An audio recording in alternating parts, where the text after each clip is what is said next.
Welcome back sa akin channel. Narito naman tayo para sa pinakabagong balita mula sa mundo ng politika. Unang pumutok ang issue matapos silabas ni Senador Jinggoy ang dokumento naglalaman ng presyo ng isang sasakyan na umunoy binili para sa isang ahensya ng gobyerno. Ang nakakagulat pa rito, umabot ito sa halaga ng 40 milyon para lamang sa isang unit. Dahil dito, napilitan si Sara Diskaya na paghumarap at magbigay ng paglilinaw sa publiko.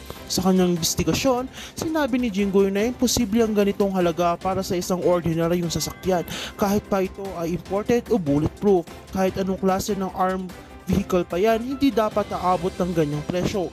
Ani niya habang pinapakita ang breakdown ng procurement's paper.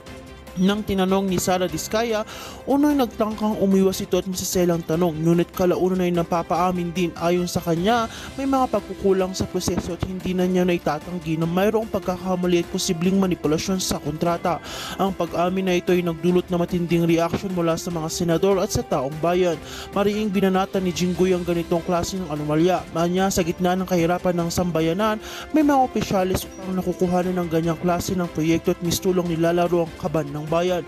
Isang sasakyan lang, 40 milyon para bang kayang bilhin ng pera ng taong bayan ng katahimikin ng ilan, dagdag pa niya. Samantala nananawagan ng ilang miyembro ng Senado na masusing investigasyon ng nasabing transaksyon.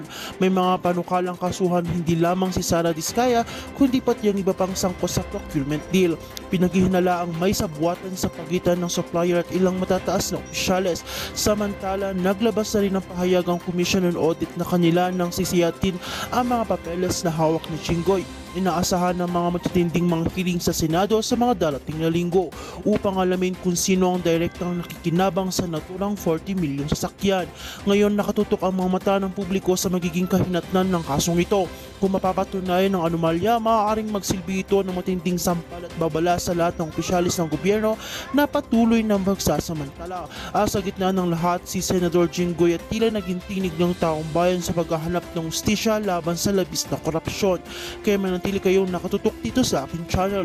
Sa bawat pag-ikot ng mga kaganapan, kami ang inyong magiging sandigan sa paghatid ng walang kinikilang impormasyon. Huwag kalimutan i-like at share at subscribe para lagi kayong updated sa mga maiinit na balita mula sa mundo ng politika.